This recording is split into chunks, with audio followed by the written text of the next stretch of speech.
നിതീഷ് കുമാർ, ലാലു പ്രസാദ് യാദവ് എന്നീ രണ്ടു പേരുകൾ മാത്രം അടക്കി വാണ പാരമ്പര്യമാണ് ബീഹാർ രാഷ്ട്രീയത്തിലുള്ളത്. ലാലു പ്രസാദ് യാദവിന് ശേഷം ആര് എന്ന ചോദ്യത്തിന് വർഷങ്ങൾക്ക് മുൻപ് തന്നെ തേജസ്വി യാദവ് എന്നൊരു ഉത്തരം RJD നൽകിയിരുന്നു. എന്നാൽ ഇപ്പോ JDUവും തലമുറ മാറ്റത്തിനൊരുങ്ങുകയാണ്. പക്ഷേ ഈ തലമുറ മാറ്റം സംസ്ഥാന ഭരണം BJPക്ക് വിട്ടു നൽകിയാണെന്ന് മാത്രമാണ്. ബീഹാറിലെ തലമുറ മാറ്റം ആരെയാണ് സഹായിക്കുന്നത് എന്ന് കാണാം റിപ്പോർട്ടിലേക്ക്. നാടകീയതയും അനിശ്ചിതത്വവുമാണ് എന്നും ബീഹാർ രാഷ്ട്രീയത്തിന്റെ മുഖമുദ്ര. അത്തരമൊരു നാടകീയ നീക്കത്തിനാണ് ഇപ്പോൾ ബീഹാർ സാക്ഷ്യം വഹിക്കുന്നത്. ഇക്കഴിഞ്ഞ 20 വർഷക്കാലം ബീഹാർ മുഖ്യമന്ത്രിയായിരുന്ന നിതീഷ് കുമാർ സ്ഥാനമൊഴിയുന്നതോടെ സംസ്ഥാനം പുതിയൊരു തലമുറ മാറ്റത്തിന് കൂടി വേദിയാവുകയാണ്. സംസ്ഥാന ഭരണത്തിലും JDUവിലും ഈ തലമുറ മാറ്റം പ്രതിഫലിക്കും. ഏപ്രിൽ ആദ്യവാരത്തോടെ സംസ്ഥാനത്ത് അധികാര കൈമാറ്റം ഉണ്ടാകുമെന്നാണ് സൂചന.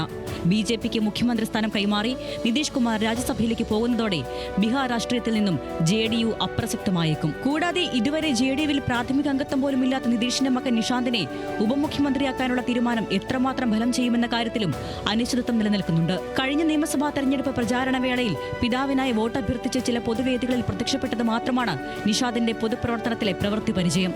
നിഷാന്ത് കുമാർ ഇന്ന് പാർട്ടിയിൽ അംഗത്വം എടുക്കുന്നതോടെ JDUവിലും ദശാബ്ദങ്ങളിലെ ഏറ്റവും വലിയ തലമുറ മാറ്റത്തിന് വഴിയൊരുങ്ങും. സംഘടനയ്ക്കുള്ളിൽ യുവമുഖം നേതൃസ്ഥാനത്ത് വരുന്നത് പാർട്ടിയുടെ ഘടനയെ ശക്തിപ്പെടുത്തുമെന്നാണ് പ്രവർത്തകരുടെ വിലയിരുത്തൽ. തലമുറ മാറ്റത്തിനോടൊപ്പം ചരിത്രത്തിൽ ആദ്യമായി സംസ്ഥാനത്ത് BJP മുഖ്യമന്ത്രി സ്ഥാനത്ത് എത്തുകയാണ്. BJPയിൽ നിന്നും ആരാകും മുഖ്യമന്ത്രി എന്ന കാര്യത്തിൽ തീരുമാനമായില്ലെങ്കിലും ഉപമുഖ്യമന്ത്രിമാരായ വിജയ്കുമാർ സിൻഹ, സാമ്രാട്ട് ചൌധരി, കേന്ദ്രമന്ത്രി നിത്യാനന്ദ റായ് തുടങ്ങിയ പേരുകൾ ഉയർന്നു വരുന്നുണ്ട്.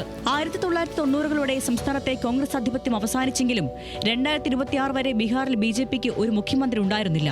കൂടാതെ ചരിത്രത്തിൽ BJPക്ക് ഏറ്റവും വലിയ മുറിവുണ്ടാക്കിയ മണ്ണ് കൂടിയാണ് ബീഹാർ. ആ അർത്ഥത്തിൽ സംസ്ഥാന ഭരണമെന്നത് BJPയുടെ എക്കാലത്തെയും ആഗ്രഹവുമായിരുന്നു. 1990കൾക്ക് ശേഷം RJDയും JDUവും അടക്കിവാണ ബീഹാറിൽ BJPക്ക് ഇരിക്കാൻ മുഖ്യമന്ത്രി കസേര വിട്ടു നൽകിയാണ് നിതീഷ് കുമാറിലൂടെ പുതിയ തലമുറ മാറ്റം നടക്കുന്നത്. News desk, news Malayalam.